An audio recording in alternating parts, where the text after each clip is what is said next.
So like I said before, there's gonna be 1 year ownership with the Kia Stinger. All the mods I've done to it, the fun I've had with it, the downtimes I've had with it, my little tiny grudges I have with this car, all in about 10-15 minutes. Let's get it. So first things first, initially I wasn't gonna get a Kia Stinger. Initially I didn't even know anything about the Kia Stinger.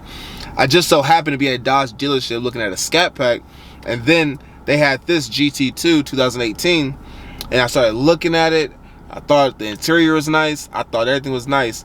I test drove the Charger, and that Charger, it felt like a boat. It felt like I was literally floating, and I couldn't even really feel the road, if that makes any sense. But then I got into this car. It was nimble. It had the technology I wanted. It had leather seats. Leather seats were a must at the time. I have 2 kids, so I put their car seats back here, an infant and a toddler, and I still have enough space. And then also if they spill anything, it goes on leather and I can wipe it off. That Scat Pack was a boat. Even though it had the power, the 400 horsepower or whatever it had, when I got into it, I couldn't really feel it. But when I got into this car, it was swift. I could move, I could maneuver, I could overtake people on the highway without it feeling like I was pulling everything out of this engine that it had. And it fit my lifestyle.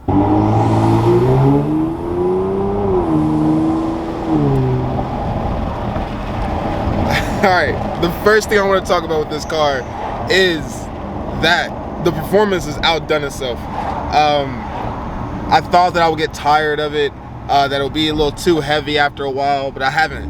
The only things that I've done to this car are an exhaust, Borla exhaust, engine intakes, Turbo X blow-off valves, and honestly lowering springs and sway bars.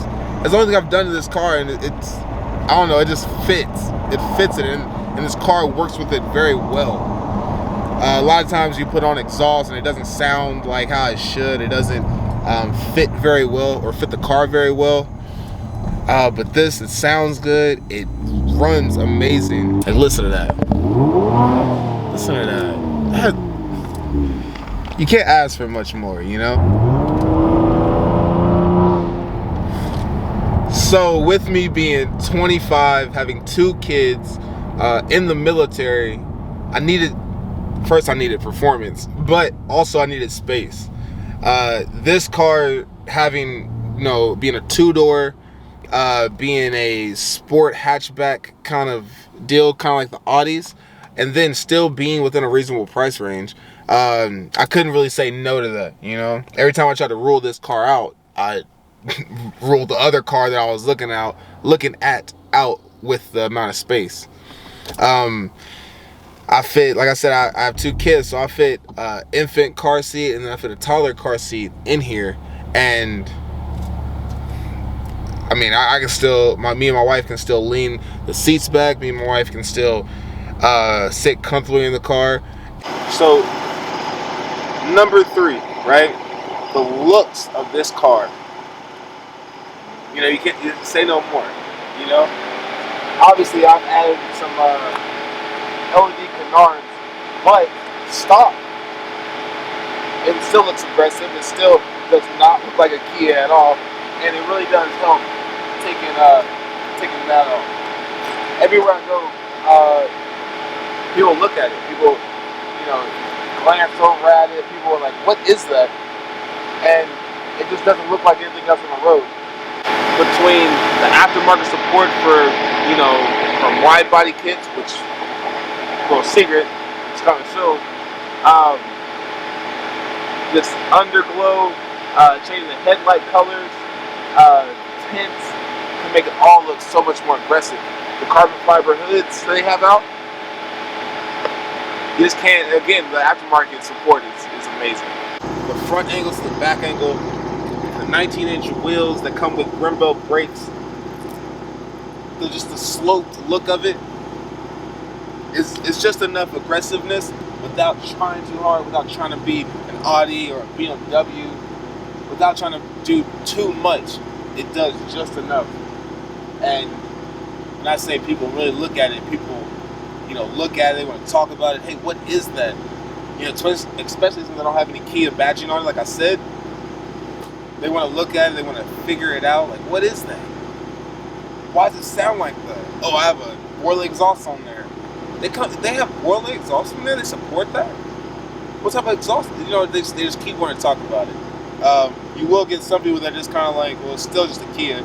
And you're right, it is still just a Kia. That means if something breaks on it, if I need to go get service from a dealership because I can't find the right filter for it, it's still cheap parts compared to BMWs or Audis. I can't say enough about this car. I've always been the type of person that loves the features of any car. The fourth thing I'm gonna talk about is the features. You know, you don't know that you want something until you actually realize that you want something. Like the backup camera obviously is standard now, but the parking sensors, the automatic sunroof, the power seats on both the passenger and the driver, the maps that come with the car, and then also being able to take the SD card out and update the car's maps and the infotainment and all that. Having analog gauges but still having a digital screen, you never know that you want that or feel like you need that until you actually have it. You know what I'm saying? My wife, everyone that gets in the car, the performance is great, but a lot of times they pay attention to the features that come with the car, the electronic features, the leather, where they're actually still keeping some things not digital, like the analog gauges.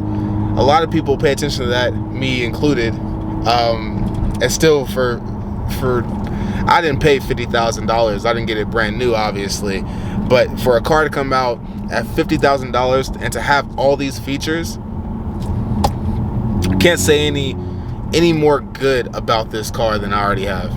All right, so last thing, fifth thing, the price.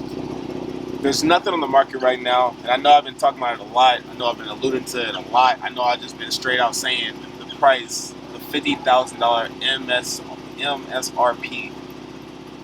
You're not finding that. Still, this being in 2018, you're still not finding that. So to wrap up this review / ownership video, after a year, I feel like this car, the experience that I've had with it, traveling across country, the modifications I've been able to do with it, learning more about modifying cars, about the car culture, car meets, all that stuff, talking with such good people about cars, I'm happy with my purchase. If you're in the market for one, I'm sure you'll be happy for your purchase too. Like, share, comment, subscribe. This is my first car video on YouTube. We're on the road to 100 subscribers. So please like, share, comment, subscribe. We're posting on the Kia Stinger Facebook pages and stuff like that about me doing car reviews, me doing a ownership video, and then also modification videos on this car. This is just the beginning. So I'm gonna see you.